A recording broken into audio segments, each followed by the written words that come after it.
कीमतें नहीं बढ़ाई गई, जबकि इस वक्त भी 40-50 रुपए के लगभग प्राइसेस बढ़नी थी। या अल्लाह। तो लेकिन साहब मुझे ये भी बताइएगा कि चलिए अगर ये सारी इंपोर्ट की कॉस्ट भी बढ़ गई, अब सारा आप लोगों ने ट्रिकल डाउन इफेक्ट भी ले आए, पहले इससे पहले कि वो माल खत्म होता जो हम लोगों ने पिछले 45 दिन से लिया हुआ था, आप लोगों ने पहले 55 रुपए बढ़ा दिए।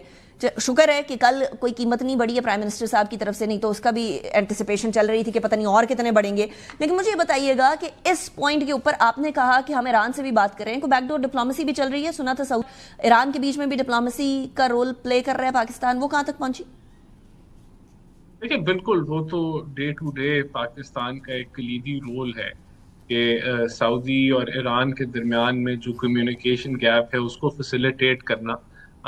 इस पूरे खत्ते के अंदर ये जो एक क्राइसिस सिचुएशन है उसमें हर मुल्क के साथ हमारा राब्ता है, जो जो जीसीसी के ममालिक हैं, और इसके अंदर जो एक फाल किरदार पाकिस्तान अदा कर सकता है चीज़ों को नॉर्मलाइज करने में, वो हम अदा कर रहे हैं।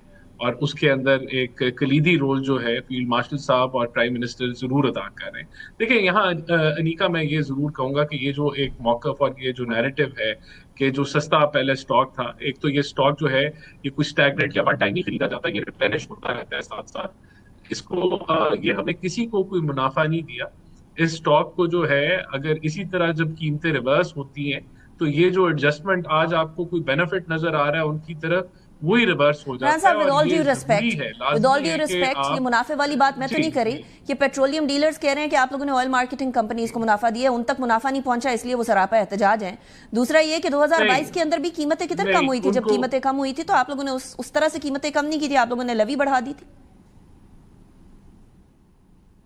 नहीं, देखें, वो तो लेवी बढ़ा दी थी तो वो तब हुकूमत को ने अपना शॉर्टफॉल कवर किया था। अभी तो हमने कोई पीडीएल नहीं बढ़ाया। पीडीएल के अंदर जो है, जो अगर 20 रुपए पेट्रोल में इजाफा हुआ है तो डीजल में 20 आई एम रुपए सॉरी, कम हम हुआ है। करेंगे शॉर्ट। मैं मेरा फिर सवाल रिपीट ये कर दूं है, कि किसी के मेरा जेबें सवाल नहीं ये भरी है जाएंगी। कि हमें क्या गारंटी है कि जी। जब कीमतें कम होंगी तो वाकई में पेट्रोल की कीमतें भी आप लोग कम कर देंगे, या आप वहां उस टाइम पे लेवी बढ़ा के कहें कि हम तो हुकूमत का नहीं शॉर्टफॉल कम अनिका, करें? अभी इस वक्त नहीं अनिका, इस वक्त प्राइम मिनिस्टर के डायरेक्टिव्स के मुताबिक कीमतें नहीं बढ़ाई गई, जबकि इस वक्त भी 40-50 रुपए के लगभग प्राइसेस बढ़नी थी। या अल्लाह तो खैर। इस ये हिट है, ये गवर्नमेंट ने अब्जॉर्ब किया है और इसको आगे नहीं बढ़ाया गया।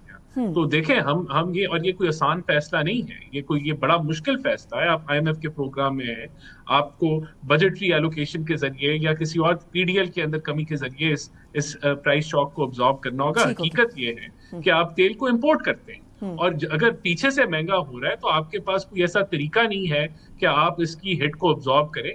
जो स्टॉक के ऊपर बात की जाती है वो डेड स्टॉक होता है, उन्होंने 20 दिन का स्टॉक मेंटेन करना है। अगर वो उसकी उसकी कीमत बढ़ गई तो जब कीमत कम होगी तो तब भी उनको 20 दिन का स्टॉक मेंटेन करना होगा, और जो आपको यहाँ बेनिफिट नजर आ रहा है वो रिवर्स हो जाएगा। ओके। अगर ऐसा ना किया गया तो फिर आपकी सप्लाई चेन डिस्रप्शन हो सकती है। तो ये लोग जो नहीं समझते इसके मैकेनिज्म को, वो जरूर इस पे तनकीद करते हैं, लेकिन ये बड़ी सिंपल सी बात है, किसी की जेबें नहीं भरी।